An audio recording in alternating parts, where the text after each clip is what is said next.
ओम श्री परमात्मने नमः. ओम श्री सद्गुरुवे नमः. जीवनदर्शन व्यासपीठ बुलढाणा या फेसबुक पेजवर आपल्या सर्वांचे मी डॉक्टर विकास बाहेकर बुलढाणा मनपूर्वक स्वागत करतो. आपल्या या फेसबुकच्या पेजवर आजच्या या गुरुवारपासून आपण एक हा नवीन उपक्रम सुरू करत आहोत आणि त्या उपक्रमामध्ये आपल्या जीवनाशी निगडीत असलेल्या वेगवेगळ्या तत्वाचं, मूल्याचं, विचारांचं चिंतन करून त्यातली उपयुक्तता आपल्या जीवनाला कशा प्रकारे उपयुक्त होऊ शकते या दृष्टिकोनातून आपण या गुरुवारपासून याला सुरुवात करत आहोत. सर्वप्रथम मी परत तुम्हा सर्वांचं मनपूर्वक या ठिकाणी स्वागत करतो. सुरुवातीला काही गोष्टी मला आपल्या सर्वांसमोर सांगणं आवश्यक आहे. मी थोडा आत्मस्तुतीचा दोष पत्करून काही गोष्टी सांगतो. बुलढाणा येथे मी 30 वर्षापासून नेत्ररोग तज्ज्ञ म्हणून काम करतो.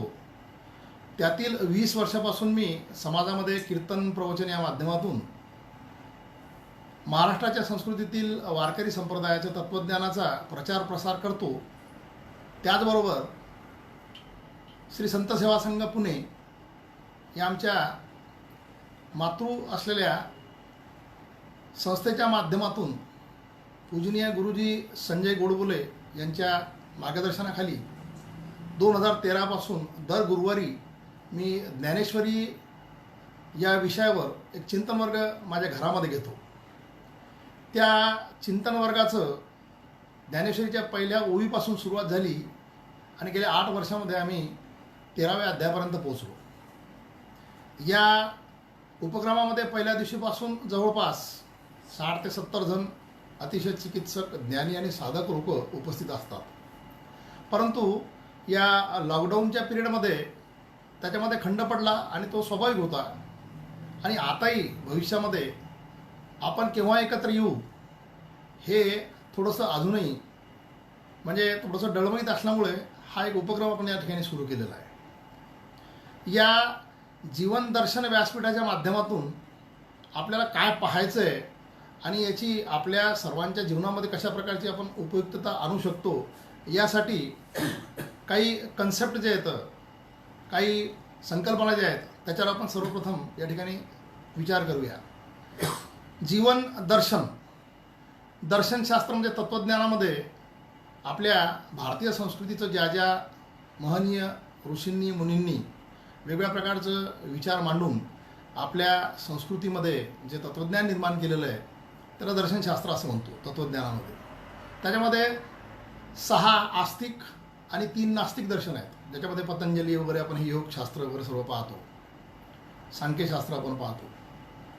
तर या दर्शनामध्ये म्हणजे या जीवनाच्या प्रत्येक अंगाला मार्गदर्शन करू शकेल अशा प्रकारचे काही तत्त्व आपल्याला आपल्या या महाराष्ट्राच्या भूमीच्या संतांच्या विचारधारामध्ये काही सापडतात का हे पाहून आपल्या जीवनामध्ये आपल्याला त्याला लावायचं आहे, अप्लाय करायचं आहे, त्याची उपयुक्तता आपल्याला जाणून घ्यायची. दुसरी त्यातली एक महत्त्वाची गोष्ट अशी की आपल्या महाराष्ट्रीयन संतांनी जे तत्त्वज्ञान निर्माण केलेलं आहे ते खरोखर साधं, सोपं आणि सरळ आहे.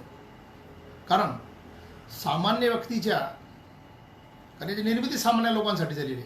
सामान्य लोकांच्या समस्या खरोखर छोट्या असतात आणि त्या छोट्या समस्यांना आपल्याला त्या वेळेस पाहिजे तशा प्रकारचं यातून मार्गदर्शन मिळाल्यानंतर त्यांच्या जीवनामध्ये त्यांनी तशा प्रकारचा उपयोग करून घ्यावा अशी अपेक्षा त्यावेळेस संतांना होती. म्हणून याच्यामध्ये साधेपण आहे. दुसरी एक महत्त्वाची गोष्ट अशी की या संत साहित्याच्या सर्व साहित्य म्हणजे चळवळीमध्ये किंवा संत साहित्याच्या विचारधारेमध्ये नंतरच्या काळामध्ये वारकरी संप्रदाय असो किंवा संप्रदायातील आमचे काही विचारवंत लोक असो यांनी आणखीन काही प्रमाणामध्ये त्याच्यामध्ये आपल्या ज्ञानाची, अनुभवाची भर घालून समाजामध्ये कीर्तन प्रवचनाच्या माध्यमातून ते पसरवायला सुरुवात केलं. परंतु आता त्याला थोडासा वेगळ्या प्रकारचा एक वेगळं स्वरूप आलेलं आहे. त्यामुळे आपल्याला या तत्त्वज्ञानाचा सोपेपणा पाहून आपल्या जीवनामध्ये त्याचा वापर करायचा आहे. आणखी एक महत्त्वाची गोष्ट अशी की या माध्यमातून मला माझ्या स्वतःची विद्वत्ता तुमच्यासमोर मांडायची नाही, तर माझा एक अनुभव जो आहे तो तुमच्याशी शेअर करून तुम्हाला या प्रवासामध्ये मला माझ्याबरोबर घेऊन जायचं आहे. तो अनुभव असा आहे की जीवनाच्या प्रवाहामध्ये आपण ज्यावेळेस चालतो त्यावेळेस व्यवहार ही जी गोष्ट आहे त्या व्यवहारातून आपण आपल्या स्वतःच्या जीवनाच्या भोवती इतक्या प्रकारच्या काही अडचणी निर्माण करून ठेवतो की मग त्या निस्तारता आपल्याला खऱ्या जीवनाचा आनंद सापडत नाही. आणि म्हणून आपला प्रपंच करत असताना आपल्याला परमार्थ करायचा म्हणजे काय करायचं याच गोंधळामध्ये बरेच जण जे ते परमार्थाच्या नांदी लागत नाहीत. पण तसा प्रकार नसून आपला एक पाऊल जर परमार्थामध्ये प्रपंचामध्ये असेल तर दुसरं पाऊल पण परमार्थामध्ये ठेवू शकतो. म्हणजे परमार्थ आणि प्रपंच ह्या एकाच वेळी जगाच्या गोष्टी आहेत हे मी माझ्या अनुभवावरून तुम्हाला सांगण्यासाठी या ठिकाणी बसलो आहे. दुसरी महत्त्वाची गोष्ट की हे तत्त्वज्ञान सोपं असल्यामुळे तुमच्या माझ्या मातीतलं असल्यामुळे तुमच्या माझ्या आपल्या भाषेतील असल्यामुळे आपण सर्वांनी ते आत्मसात करून माझ्यासारखंच तुम्ही सुद्धा या विचारधारेचा ब्रँड ॲम्बॅसिडर व्हावं अशी एक नम्र विनंती तुमच्या सर्वांच्या पायाशी माझी आहे. म्हणजे ही एक अशा प्रकारची मूळ भूमिका जी आहे ती मी तुमच्यासमोर सांगितली. यानंतर दर गुरुवारी आपण एका विषयावर प्रत्येक ठिकाणी या ठिकाणी बोलणार आहोत. तर मी आज आपल्या सर्वांचं परत तुमच्या एकदा मनस्वी या ठिकाणी स्वागत करतो आणि मूळ विषयाकडे येतो. आजचा विषय जो मी या फेसबुकसाठी आपल्या सर्वांसाठी जो फेसबुकवर मी डिक्लेअर केला होता त्याचं नाव किंवा त्याचं टायटल जे आहे प्रसन्नता. ही प्रसन्नता नावाचा प्रकार जो आहे तो आपल्याला कशा पद्धतीनं प्राप्त करता येऊन घेऊ शकतो हे आपण या ठिकाणी आज पाहणार आहोत या संत साहित्याच्या आधारावर. आपल्या या देहाचं किंवा एकंदर या शरीराचं आधी शंकराचार्यांनी ज्या वेगवेगळ्या स्तरामध्ये वर्णन केलेलं आहे त्याच्यामध्ये सगळ्यात पहिला जो तो अन्नमय कोश आणि मग त्याच्यामध्ये प्राणमय कोश, मनोमय कोश, विज्ञानमय कोश आणि आनंदमय कोश अशा वेगवेगळ्या अवस्था आहेत. परंतु प्रसन्नता ही गोष्ट जी आहे ती कुठल्या लेव्हलला आपल्याला प्राप्त होऊ शकते ते आपल्याला पाहायचं आहे. आणि त्याच्याकरता सुरुवातीला जसं कुठल्याही चर्चेमध्ये एक आधार असतो तसं मी ग्रंथराज ज्ञानेश्वरीतला एक ओवीचा आधार या ठिकाणी आपण घेऊया. ती ओवी आहे अध्याय क्रमांक 2 आणि ओवी क्रमांक 338. देखे अखंड प्रसन्नता अथिजेत चित्ता तेथ रिघ्ने नाही समजता संसार दुःख. या एका ओवीच्या अनुषंगानं आपल्याला ही विचारधारा पाहिजे. तर आपण जीवनामध्ये दोन प्रकारच्या अवस्थांमध्ये जगत असतो. एक आपली शरीर अवस्था असते आणि एक मानसिक अवस्था असते. वैचारिक तिसरी अवस्था त्याच्यामध्ये असतेच परंतु मूळ प्रभाव टाकणारी अवस्था जी असते ती आपली मानसिक अवस्था असते. मी स्वतः डॉक्टर आहे. माझे बरेच मित्र समजा डॉक्टर असतील तर डॉक्टर मंडळी ही शक्यतो शरीराशी निगडीत अशा गोष्टी करते आणि ते सर्व अन्नमय कोशाशी असतं. आणि अन्नमय कोश जो आहे त्याचा एक प्रकार असा असतो किंवा स्थायी भाव असा असतो की त्याला सातत्यानं काहीतरी लागत असतं आणि सातत्यानं ते पाहिजे असतं. यामुळे सर्व मंडळी त्या अन्नमय कोशाची भरपाई करण्याच्या दृष्टिकोनातून धावत असते आणि ती धावता नंतरचे जे कोश आहेत त्याच्यासाठी लागणारी काही उपयुक्त सामग्री तुमच्या माझ्याजवळ जी असते ती प्राप्त करण्याच्या मागे ते राहत नाहीत आणि मग तिथून तुमच्या माझ्या जीवनामध्ये ही प्रसन्नता कुठेतरी हरवत जाते. साध्या भाषेमध्ये याला असं म्हणतात की मूळ जीविका ती कशासाठी करायची आणि आपण जे करतो ती उपजीविका काय हे समजून घेणं आवश्यक असतं. म्हणजे सर्वजण उपजीविकेमागे मूळ जीविकेला विसरतात असा त्याचा अर्थ आहे. असो हा अन्नमय कोश जो असतो याचं आपल्या एकंदर विचारधाराशी कसा संबंध येतो याचं मी तुम्हाला ॲनालिसिस सांगतो म्हणजे तुमच्या लक्षात येईल. साधारणतः आपल्याला प्रत्येकाला भूक लागते. भूक लागणं आणि ती भूक लागलेली हे समजणं आणि मग आपल्याला अन्न पाहिजे इथून काही मूलभूत गोष्टी सुरू होतात. तर पहिली गोष्ट त्यातली सुरू होते इच्छा. भूक लागली अन्नमय कोशाला की तुम्हाला इच्छा म्हणजे डिझायर ही गोष्ट उभी राहते. मग भूक लागली, इच्छा झाली, आपण जेवण केलं. जेवण करता करता करता आपल्याला जो आनंद होतो त्याला खऱ्या अर्थानं आनंद आपण म्हणतो आनंद नसतो ते सुख असतं. जेवण करता करता की आपल्याला आपलं पोट भरल्यासारखं वाटतं आणि आपल्याला जे मिळतं ते सुख. आणि ते जेवण झाल्यानंतर ते जर जेवण रुचकर असेल, चांगल्या प्रकारची सामग्री वापरली असेल तर त्याचा आपण अर्ध्या तासानंतर 1 तासानंतर वा वा फार सुंदर जेवण झालं, वा वा फार सुंदर जेवण झालं असे 2-3 वेळा उच्चार करू शकतो. त्याला समाधान मिळतं. म्हणजे केलेली कृती त्या डिझायरनुसार किंवा इच्छेनुसार केलेली सुख प्राप्त झालेली कृती जी असते ती कृतीनंतर आपण ज्यावेळेस आठवतो त्याला समाधान म्हणतात. आणि या समाधानाची पायरी तुम्ही जास्त जितका वेळ ठेवू शकाल तितकं तुमचं स्वतःचं अंतरंग जे ते आनंदामध्ये परावर्तित होत चालतं. मग आता एखाद्या व्यक्तीनं सकाळी जेवण केल्यानंतर 10 वाजता किंवा 11 वाजता 12, 1, 2, 3 वाजेपर्यंत तो समाधानामध्ये राहतो, पण नंतर या अन्नमय कोशाचा जो दोष असतो त्या दोषाच्या अनन्यपणे त्याला पुन्हा भूक लागल्यानंतर सकाळचं सुख, दुपारचं समाधान हे सगळं त्याचं मातीमोल होतं आणि त्याची आनंदावासुद्धा टिकत नाही. अन्नमय कोशाची ही अडचण असल्यामुळे अन्नमय कोशाच्या निमित्तानं माणसाला सातत्यानं काहीतरी पाहिजे असतं. या सातत्यानं काहीतरी पाहिजे असतं याच्यामागे आज प्रामाणिकपणे जर आपण पाहिलं तर समाजातला 90-95% भाग त्याच्यामागे धावत असतो. काहीतरी पाहिजे, काहीतरी पाहिजे, काहीतरी पाहिजे. आणि त्यामध्ये मग नंतरचे बाकीचे कोश जे असतात त्या कोशाकडे कोणाचं लक्ष राहत नाही. ही त्यातली अडचण आहे. मग अशा पद्धतीमध्ये जी समाधानाची अवस्था आहे ती समाधानाची अवस्था सातत्यानं अनइंटरप्टेड जर तुम्ही ठेवू शकले तर तुमच्या एकंदर मनोवृत्तीला जो आनंदाचा कंद आपण ज्याला म्हणतो तो निर्माण झाल्यानंतर जी अवस्था जगद्गुरु तुकाराम महाराजांनी अनुभवली, आनंदाचे डोही आनंद तरंग, आनंदाची अंग आनंदाची, म्हणजे ही समाधानाची अनइंटरप्टेड अवस्था त्या व्यक्तीनं त्याच्या जीवनामध्ये सातत्यानं प्रत्येक क्षणाला अनुभवली. म्हणून ते संत झाले. त्यांच्याकडे अन्नमय कोशाची परिपूर्णता करण्याच्या दृष्टिकोनातून काय काय असेल किंवा काय काय होतं या तपशिलामध्ये आपल्याला जाण्याची गरज नाही, परंतु आपलं समाधान किती काळ टिकतं आणि किती काळ आपण त्याला वाढवू शकतो याच्यावरती गोष्ट खऱ्या अर्थानं अवलंबून आहे. आता एक दुसरा प्रकार याच्यातला असा आहे, माणसाचा चेहरा जो असतो की नाही तो त्याच्या एकंदर अंतरंगाचं रिफ्लेक्शन असतं. ज्याला आपण म्हणतो की जे आतमध्ये गोडाऊनमध्ये आहे ते शोरूममध्ये असतं असं आपण त्याला म्हणतो. मग आता एखादा माणसाचा चेहरा जर प्रसन्न राहत असेल तर याचा अर्थ त्याच्यामध्ये अंतरंगामध्ये किंवा त्याच्या अंतर्यामी आनंदाचा कंद ठेवा असला पाहिजे, ही निश्चितपणे लक्षात ठेवायला पाहिजे. म्हणजे जो मनुष्य वरतून प्रसन्न आहे याचा अर्थ त्याच्या अंतर्यामी काही ना काही आनंदाची अवस्था, सातत्यपूर्ण अवस्था तर राहत असली पाहिजे. मग आपली ती राहते का हा विचार आपल्याला करायचा आहे. आणि आपली ती जर राहत नसेल तर त्याला आपल्याला शोधायचं आहे. आणि ते शोधत असताना ही उवी आपल्याला मदत करू शकते. देखे अखंड प्रसन्नता अतिजेत चित्ता तेथ रिघ्ने नाही समजता संसार दुःख. तुकाराम महाराज एका ठिकाणी म्हणतात, संसार दुःख मूळ चहूकडे इंगळ, म्हणजे संसार दुःखाचं मूळच ते म्हणतात. आणि विश्रांती नाही कोठे, अशा प्रकारे सुद्धा त्यांनी म्हटलं की या संसाराच्या दुःखामध्ये आपल्याला कुठेही विश्रांती मिळत नाही आणि आपण सारखे याच्यामागे त्याच्यामागे धावत असतो.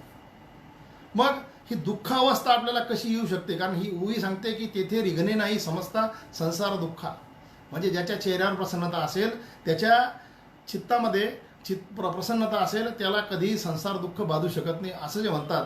त्याचा आपण आता उलट्या अंगानं जर विचार केला तर आपल्याला आपल्यातले काही गुणदोष सापडू शकतात.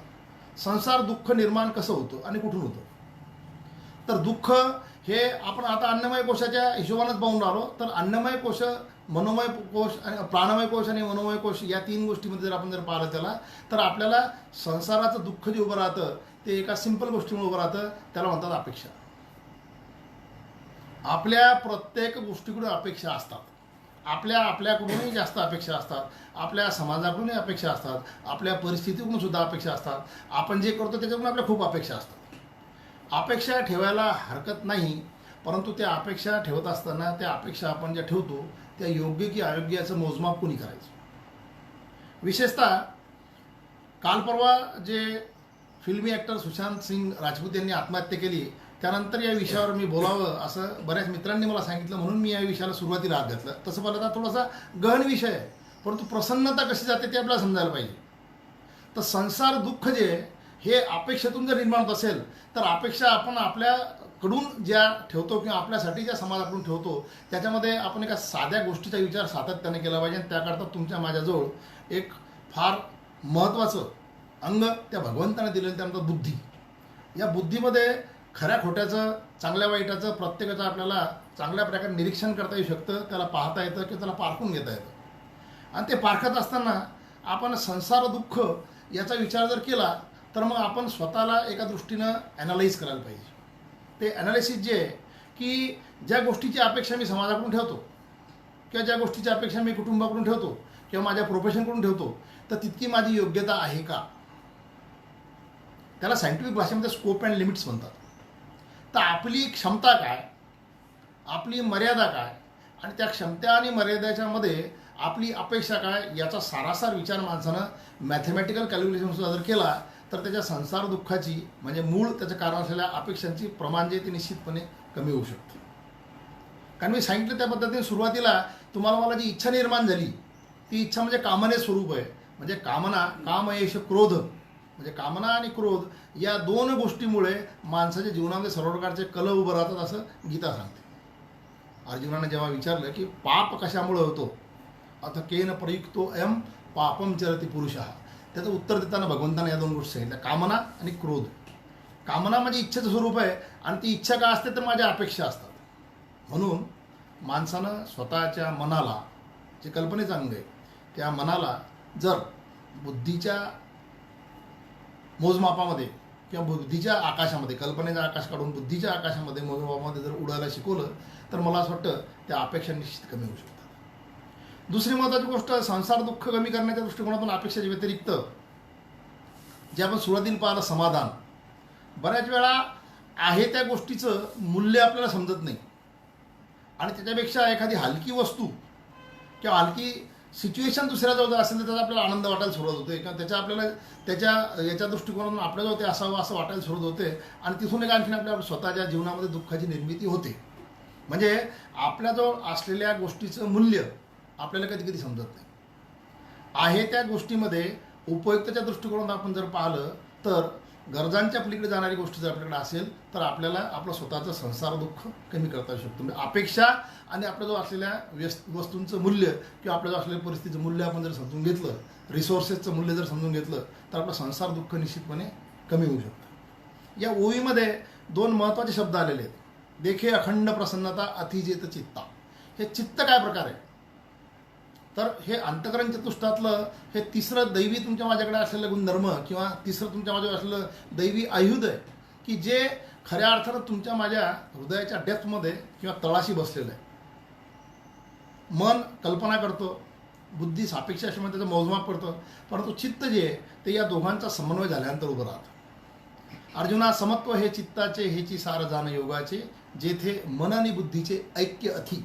म्हणजे मन आणि बुद्धी ज्या ठिकाणी एकत्र येते त्या ठिकाणी चित्त उभं राहतं आणि त्या ठिकाणी जर तुमची खऱ्या अर्थानं शांतता आणि समाधान जर असलं तर ती प्रसन्नता तिथे उभं राहू शकते असं शास्त्र सांगतं. तुम्ही आम्ही सिच्युएशनल आपल्या चेहऱ्यावर आनंद दाखवतो, सिच्युएशनल समाधान दाखवतो, कधी कधी भीतीमुळं दाखवतो, पण ते सिच्युएशनल समाधान जे असतं ते तुमच्या माझ्या मनाच्या पातळीवर किंवा बुद्धीच्या पातळीवर असेल तर ते नाटकी किंवा छद्मी किंवा ढोंगीपणाचं दिसतं आणि मग तसा मनुष्य नेहमी उघडा पडत असतो.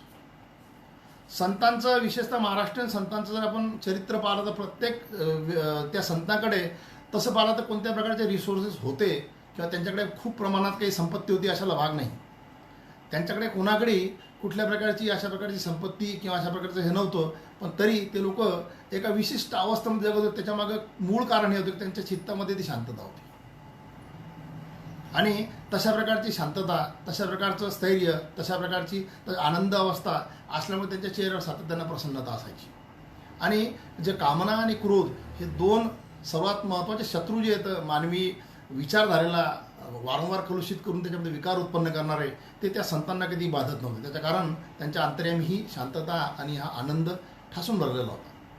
आणि त्यांचं चरित्र याच्याकरता आपल्याला वारंवार पाहणं आवश्यक आहे. कोणत्या प्रकारचे रिसोर्सेस नसताना तसं होतं, मग ती त्या अवस्था त्यांनी कशी प्राप्त केली असावी तर त्याच्यामागे मी सांगितलेल्या सुरुवातीच्या त्या दोन गोष्टी आहेत, अपेक्षा कमी करणे आणि आपल्याजवळ असलेल्या संसाधनाची उपयुक्तता समजून घेणे. आता अपेक्षा कमी करणे आणि संसाधनाची उपयुक्तता समजून घेणे याचा बऱ्याच वेळा काही लोक, विशेषतः काही व्हाईट कॉलर मंडळी जी आहे ती अशा प्रकारचा आक्षेप ठेवतात की ही संत मंडळी यांच्या विचारधारेमधून तुमच्या माझ्यामध्ये काही प्रमाणात निष्कामता नाही बरं का, निष्क्रियता आणून सोडतात की त्याच्यामुळं हा समाज जो आहे तो थोडासा वैराग्याकडे जाईल. पण तशाचा प्रकार नाही. तुकाराम महाराज म्हणतात, जोडुनिया धन उत्तम व्यवहारे, उदास विचारे वेच करी. तुम्ही नैतिकतेनं अतिशय प्रामाणिकपणानं कठोर कष्ट श्रम करून तुम्ही तुमच्या जीवनाची जी काही असेल ती आर्थिक बाजू निश्चितपणे मजबूत करा, परंतु त्यातून खर्च करत असताना तुम्हाला तुमची वृत्ती निराकार किंवा उदास, म्हणजे उदास याचा अर्थ ती नैराश्याची नाही, तर उदास म्हणजे की आपलं त्याच्याशी काही घेणं देणे अशा प्रकारची एक वृत्ती ठेवून ते आपण त्याला खर्च केलं पाहिजे, असं तुकाराम महाराज म्हणतात. म्हणजे तुम्हाला मला निष्क्रिय करण्याचा कोणत्याही संत साहित्याचा किंवा त्या विचारधारेचा कुठेही प्रयत्न नाही. उलट सर्वांनी आधी प्रपंच करावा नेटका हे सांगितलेलं आहे. म्हणजे प्रपंचात तुम्ही पाय ठेवून या परमार्थाकडे गेलं पाहिजे असं ते सांगतात. आणि परमार्थ हे बाह्यात काही दाखवायचं कुठल्या प्रकारचं ढोंग किंवा सोंग नाही, हे मी तुम्हाला सुरुवातीला त्याच्याकरता सांगितलं की परमार्थ हा तुम्हाला प्रत्येक ठिकाणी जगता आला पाहिजे, तो जगता येतो. तर ही प्रसन्नता तशा प्रकारच्या संतांनी त्यांच्या आयुष्यातून दाखवून दिली तर ती आपल्याला कुठं पकडता येऊ शकते का? तर ती पकडता येण्याकरता आपल्याला ह्या दोन गोष्टी जर आपण केल्या, अपेक्षांची कमी केली आणि आपल्या जो असलेल्या उपयुक्ततेची गोष्ट आपण समजून घेतली, तर निश्चितपणे आपल्याला आपल्या चित्तामध्ये त्या ठिकाणी तशा प्रकारच्या प्रसन्नतेचा काहीतरी अनुभव आला राहणार नाही. आणि तो अनुभव एकदा तुम्हाला मला जर आला तर कुठलीही गोष्ट ही माझ्या स्वतःच्या अस्तित्वाच्या पलीकडे नाही हे आपल्या लक्षात येऊ शकतं. कारण जीवनामध्ये सगळ्यात महत्त्वाची गोष्ट जर काही असेल तर ते तुमचं माझं अस्तित्व. मग त्या अस्तित्वाला आपण आपल्या स्वतःच्या बुद्धीनं, आपल्या स्वतःच्या श्रमानं, आपल्या स्वतःच्या कष्टानं, आपल्या स्वतःच्या परिवाराच्या, समाजाच्या आणि आपल्या परिस्थितीच्या माध्यमातून त्याला वेगवेगळ्या प्रकारच्या रंगामध्ये रंगवत असतो. म्हणून अस्तित्व टिकण्याकरता आपल्याला या प्रसन्नतेकडे लक्ष देणं आवश्यक आहे. कारण ही प्रसन्नता जर नसली तर वारंवार तुम्हाला मला एक वेगळ्या प्रकारची अडचण येते. ती अडचण आपल्याला समजून घेणं आवश्यक आहे. ती अडचण जी आहे ती सुरुवातीला मी जो मनोमय कोश सांगितला, त्या मनोमय कोशामध्ये जसं माझ्या पायाचं हाड जर फ्रॅक्चर झालं तर सोपी गोष्ट आहे, त्याचं ऑपरेशन करा, प्लॅस्टर लावा, 6 हप्त्यानंतर ते दुरुस्त होऊन जाईल. पण माझ्या अंतर्यामी मनाला काही जखम जर झाली असेल तर ती दुरुस्त होऊ शकत नाही. म्हणून हातापायाचं किंवा बाकी ठिकाणचं जे आपण फिजिकल म्हणतो त्याची दुरुस्ती सगळ्या ठिकाणी करता येते, पण मनाच्या लेवलची दुरुस्ती करत असताना आपल्याला स्वतःला त्याच्याकडे लक्ष घालावं लागत असते. माझा पाय तुटला हे एक्सरेमध्ये दिसून येईल, पण माझ्या मनाला जखम झाली हे कोणाला लक्ष देत नाही. आणि एक मेडिकल टर्मिनॉलॉजी तुम्ही ऐकली असेल, सायकोसोमॅटिक डिसिजेस, मनोकायिक नावाचे विकार झालेले आहेत. म्हणजे एखाद्या व्यक्तीच्या मनाला कुठल्या प्रकारचा धक्का लागला असेल किंवा त्याच्या मनावर काही परिणाम झालेला असेल किंवा त्याचं मन काही प्रमाणात खच्चीकरण झालेलं असेल तर त्याच्या शरीरावर त्याचा वेगवेगळ्या प्रकारचा परिणाम होतो. आणि बाहेर आम्हीच डॉक्टर लोक तो ट्रीट करत असताना तशा पद्धतीने करतो आणि त्याच्या मनाची जी अवस्था बिघडलेली असते त्याच्याकडे आमचं लक्ष राहत नाही. म्हणून या साधू संतांनी त्यांच्या तत्त्वज्ञानाच्या माध्यमातून, मी तत्त्वज्ञान म्हणतो त्याचं वारंवार, तत्त्वज्ञानाच्या माध्यमातून त्या गोष्टीकडे लक्ष दिलं. आणि ते दिलेलं लक्ष जे आहे ते लक्ष आपण स्वतः जर अशा प्रकारच्या गोष्टीचा अभ्यास करून त्या गोष्टी स्वतःमध्ये पाहिल्या आणि त्या आपल्या आजूबाजूच्या लोकांमध्ये ऑब्झर्व केल्या तर आपल्याला त्यांना सापडू शकतं. अशा प्रकारच्या बिमाऱ्या आपल्याला त्यांच्यामध्ये दिसल्या किंवा अशा प्रकारची मनोभूमिका त्यांची काही बदललेली आपल्याला दिसली तर आपण या विचारधाराच्या माध्यमातून त्यांना मदत निश्चितपणे करू शकतो. म्हणून माझी एक विनंती या निमित्तानं मी सुरुवातीला जी केली ती की आपण सर्वजण या विचारधारेचे ब्रँड ॲम्बॅसेडर झालं पाहिजे आणि ही तुमच्या माझ्या मातीतली विचारधारा त्यांच्यापर्यंत पोहोचली पाहिजे. देखे अखंडित प्रसन्नता. मग जी मी सुरुवातीला सांगितलं ती आपली प्रसन्नता जी आहे ती जेवणानंतरची जी ती काही काळामध्ये खंडित होते आणि त्याच्यामध्ये ब्रेक आल्यानंतर आपण त्या अवस्थेमध्ये राहत नाही, म्हणून समाधानापासून त्या आनंद अवस्थेपर्यंत आपण जाऊ शकत नाही. तर ही अवस्था मनामध्ये आपल्याला एका विशिष्ट उंचीवर गेल्यानंतर आपल्याला ती अनुभवता येऊ शकते.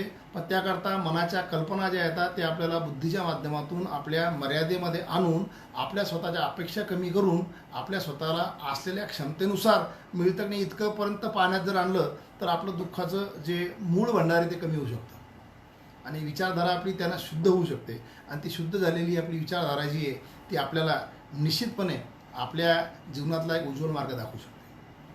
दुसरी एक अडचण अशी झालेली आहे आजच्या काळामध्ये, ती मी 1-2 मागच्या एपिसोडमध्ये सुद्धा सांगितली की या मीडियाच्या माध्यमातून जगामध्ये निर्माण होणारे सर्व प्रकारचे जे काही लक्झरी असतील त्या तुमच्या माझ्यापर्यंत त्वरित पोहोचतात आणि त्यासुद्धा तुमच्या माझ्या मनाला वारंवार त्याच्याकडे अट्रॅक्ट करून डिस्टर्ब करतात किंवा दुखवतात. मग त्या ठिकाणी सुद्धा तेच आपलं गणित स्कोप अँड लिमिटचं जर लावलं तर आपल्याला त्याची आज आवश्यकता आहे का आणि आज त्याला उपयुक्तता आहे का या गोष्टीचा विचार जर केला तर आपण निश्चितपणे आपली ती प्रसन्नता टिकवू शकतो.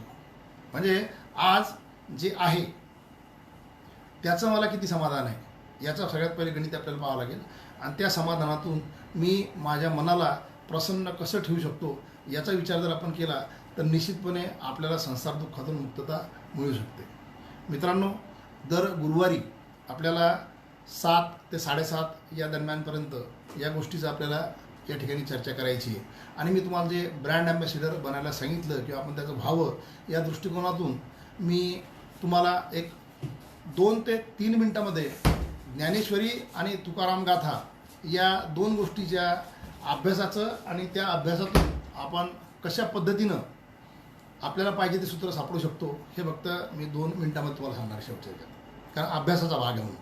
कारण हे मी सांगतो तुम्ही ऐकावं अशातला भाग नाही, तर तुम्हीसुद्धा या तत्त्वज्ञानाचं सातत्यानं चिंतन करावं आणि आपल्या जीवनामध्ये त्याला अप्लाय करावं अशा पद्धतीचं माझं मत आहे.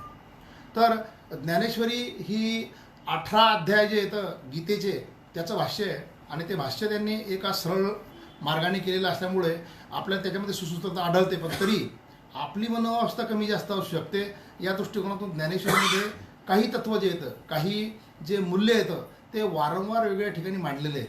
त्याच्यामुळे आपल्याला ज्यावेळेस आपल्या बुद्धीची तशा प्रकारची पकड सापडेल त्यावेळेस त्या गोष्टी त्याच्यामध्ये येऊ सापडू शकतात, दिसू शकतात. वैशिष्ट्य असं आहे त्याचं की तुम्ही ज्या भावावस्थेमध्ये असता त्या भावावस्थेमध्ये ज्ञानेश्वरी तुम्हाला मार्गदर्शन करते. ज्ञानेश्वरी तुकाराम गाथेचा मात्र प्रकार वेगळा आहे. तुकाराम गाथेमध्ये तुकाराम महाराजांचे अभंग जे येतं ते इंद्रायणी तिच्या डोळ्यामध्ये बुडवल्यानंतर ज्यावेळेस लोकगंगेतून ते वरती आले आणि काही लोकांनी संकलित करून ठेवले होते, ते ज्यावेळेस बाहेर आले त्यावेळेस त्यांचा एका ठिकाणी गोपाळकाला झालेला आहे. त्याच्यामुळे त्यांना प्रत्येक अभंग जो आहे त्या अभंगाच्या वेळेस जगद्गुरू तुकाराम महाराजांची मनोभूमिका किंवा मनोअवस्था काय असेल याचा विचार केल्याशिवाय त्या अभंगाचं आपल्याला खऱ्या अर्थानं मूळ सापडत नाही. म्हणून हा अभंग त्या व्यक्तीनं कशा अवस्थेमध्ये लिहिला असेल हे जाणून घेणं आवश्यक आहे. अवस्था कशी असू शकते त्याचं फक्त एक उदाहरण तुम्हाला मी सांगतो. कधी कधी एखादी आई राग आल्यानंतर एखाद्या मुलाला मरमेला म्हणते, म्हणजे तिची इच्छा तो मुलगा मरावा असं नसतं, परंतु ती अवस्था तिची तशी असते. तसं तुकाराम महाराजांनी बऱ्याच वेगवेगळ्या अवस्थामध्ये ते अभंग लिहिलेले आहेत. तर आपण त्या अभंगाची लिखाण करत असताना तुकाराम महाराजाची भावावस्था जी ती समजून घेतली तर त्या अभंग समजायला सोपे जातात. याच्यापुढे आज मी थोडंसं चर्चात्मक गोष्टींबरोबर याच्यापुढे दर गुरुवारी आपण एक विषय घेऊन सुसूत्रपणे त्याची मांडणी आपण या ठिकाणी करत जाऊ आणि त्याच्यामध्ये एखादा अभंग असेल, एखादी ओवी असेल किंवा एखादा विषय असेल. कारण या ज्ञानेश्वरीमध्ये वेगवेगळ्या प्रकारच्या संकल्पना आहेत, त्या एक एक संकल्पना घेऊन आपण या ठिकाणी पाहू. तर इथून पुढे आपल्या सर्वांना आपल्या अंतर्यामी या प्रसन्नतेची अत्युच्च पातळी सापडून आनंद तुमच्या चेहऱ्यावर निर्माण व्हावा आणि तो समाजामध्ये पसरावा अशा प्रकारची अपेक्षा व्यक्त करतो आणि माझ्या शब्दांना या ठिकाणी विराम देतो. नमस्कार. यश.